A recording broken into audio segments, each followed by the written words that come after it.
Hey guys, this is Panda here. It's been a while since I made a video related to anything PoE, and I just got done playing in the Amber Gauntlet, Ember Gauntlet event, the most current one at the time of recording, and I got to level 90. I finally did it! Yay! I mean, it's not my first time getting to 90, but I just wanted to qualify for the PC. It's a random draw. I'm probably not gonna win it, but hey, I still want a small chance. But small chance is better than no chance. But I thought I'd make this video just kind of discussing how I feel about the event, PoE, and this build in general. So to start, the build I chose for this event was a bad idea. I'm tired of the current meta, which is to use slams, any type of slam skill plus the rotation of war cries and playing champion. Like, I am so tired of that.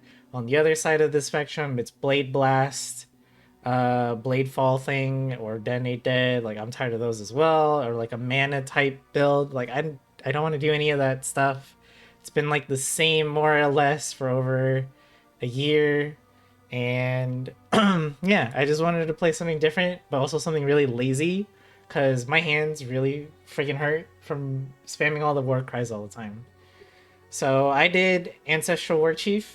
For those of you that played back in the day, you might have recognized that this Boomraz build used to be the shit back in the day. Not so much these days. It is not the best choice for the Gauntlet. I'm sure this build would have done a lot better in the normal game, and I'm sure it's fine. But with the increased life that these monsters have, the clearing was absolutely abysmally slow. Single target was bad, but on the pros, this build was extremely tanky. I can't talk. Tanky. I only came close to dying a very small handful of times, to be honest. And I actually felt so comfortable. I didn't even I felt like I didn't have to use the log out macro at all. And I only used it maybe like a couple times in the beginning because that part's scary. Um, so why did I choose Ancestral Warchief? Well, I think it was either this patch or the patch before, but the chieftain got like a minor rework buff thing with the totems, and I wanted to try it out with Ancestral Warchief, and it's okay. Honestly, you get a lot of tankiness, a lot of defenses from this ascendancy. You get some damage, but it's not. The biggest damage is probably from Tukohama's War's Herald. The best thing about this, though, is that it gives you 100% increased activation range on your totems. I abuse this so much, dude. I would literally set up the boys, because I use both Warchief and Protectors. And you set them all up, and then I literally just run across like a full-on screen, and you can still hear them slamming on enemies far away. So I took advantage of that. Not to mention, you also get the damage they deal as life leech to yourself. The other things just made the build more tanky and more defensive. A little bit of damage, like this one gives you 15% more damage if you lose an endurance charge in the past 8 seconds. This would make gearing a little bit easier because you get a shit ton of fire resistance, so you only had to focus on cold, lightning, and chaos. Also makes you immune to ignite, which is nice in some situations. And then this one makes your totems immune to fire damage. They deal a little bit more damage themselves, more area of effect, and enemies deal less damage to you. This actually stacks really well with Fortify, which we get via Vigilant Strike. So we just spank enemies. We have Ancestral Bond, so we don't do damage ourselves, but we still get the Fortify buff when we hit people with Vigilant Strike. So yeah, like overall, we're already getting like 38, almost 40% less damage reduction on enemies, and then you add the cast when damage taken in feeble setup that we got going on, and boom, you got a lot of damage reduction right there. So very, very tanky character. It felt very, very safe for the most part. But obviously, like I said, damage wise, lots of lacking there. As for the tree, I just took a shit ton of life. All I cared about was safety, safety, safety, life, life, life. And then the obviously the totem stuff, ancestral bond, life, increase the fortify stuff. Some very little damage nodes here, and then we take the call to arms, so that the one war cry I use, which is intimidating cry, is instant. Because we only use one, which is way better than having to cycle through 3 or 4 different freaking war cries, which is annoying as hell. So that's pretty much the build. You just summon the boys, and you get 4 totems, and they're all smacking stuff. And that's it. It's very laid back, easy gameplay. But ironically, I played this game to be lazy, but I had to work much harder because I wasn't playing meta in the Gauntlet. Go figure. But regardless, I still got to 90. It was mostly safe. I even did Uber Lab on this character, despite having really, really bad damage and on a 4 link. So, yeah. Overall, I wish I would have had the nice clear speed and damage of the meta builds, but hey, I made it, so I'm fine with that. And then talking about the event, so the biggest change in this gauntlet compared to the previous ones is the monsters no longer shoot 2 additional projectiles anymore. Instead, they have 70% increased AoE.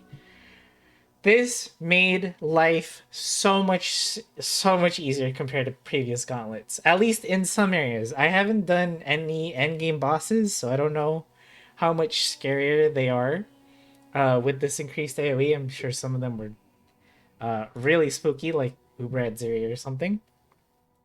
But this means I didn't have to worry about getting booty blasted by cannibals, getting booty blasted by those skeleton, those skeleton guys that shoot the pillars of bones and they explode, shooting more projectiles. Like, I didn't have to worry about that.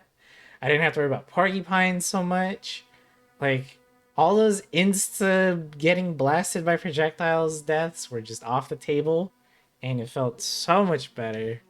In a lot of areas. I did notice the AoE making some fights a little scarier, like, and some moves harder to dodge, but like, if we're just talking mapping, this is fine. I didn't do any of the endgame bosses, like I said, so I didn't really get to experience the difficulty increase there. And finally, I just want to say that this is probably going to be my last PoE event thing I participate in for a while, because I've noticed how hard it was just to get this character to 90. Like I have lost so much passion for this game. I'm just so burnt out on it. I've been playing this game since the Ambush League was released. If anyone remembers that, that feels like 6-7 years ago now. And I've been playing every league ever since. And at this point, I'm just tired of the meta. I'm just tired of having to relevel characters again and again through 10x. And as they keep adding more systems, it gets more tedious, because, like, before it was just like, all right, just get to maps. There you go. But then, like, nowadays, it's like, get to level 10, set up your delve, what do you call it? All the upgrades that you could use in delve. Set up your atlas, get all the atlas passives from the Maven from fighting all the bosses. Get all your watch stones. Like, it's so much stuff that you have to do every single league just to get to the good stuff that I can't even be motivated to even try anymore. So I'm definitely taking a break. Not quitting the game. I'll probably come back at a later time, or like probably when PoE 2 comes out, maybe, since that's what, like, next year after, maybe. Um but yeah, I just don't enjoy the game as much as I used to, and this event just made me realize that more than ever. I mean, it's been a slow burn over time, because I noticed, like, each league I would get lazier and lazier. It started with me just like, okay, I'm only gonna do one character a league now, or like, oh, okay, I'm only gonna do certain stuff now, and like I started skipping this and that. Oh yeah, you have to level up your heist members. I forgot to mention that. That's also annoying and tedious. It's like all this stuff. But yeah, I think I'm just done with PoE for now. I've enjoyed it. The only thing that might bring me back is another Gauntlet, which Ziz has already confirmed he plans to do these things every league. So I might just pop in for a Gauntlet, do the whole get to 90 thing again. I will probably just pick something more stable though, because despite getting to 90 on an off meta type build, oh boy, was it a pain in the ass. So I'd rather play something that's much more stable, can clear a lot faster. We just zoom, um, and get to 90 much quicker, and then I can just dip out. I do envy the players that can get to 90 something in like one day. I can't do that. It'd still probably take me, I don't know, 2, 3, 4 days. But I just wanted to make a short-ish video summarizing thoughts on the build, thoughts on the race, and thoughts on PoE in general. So thank you guys for watching. Thanks for hanging out. I'll see you guys in the next one. Probably back to some more Dead by Daylight killer videos as per usual. But yeah, see you guys around.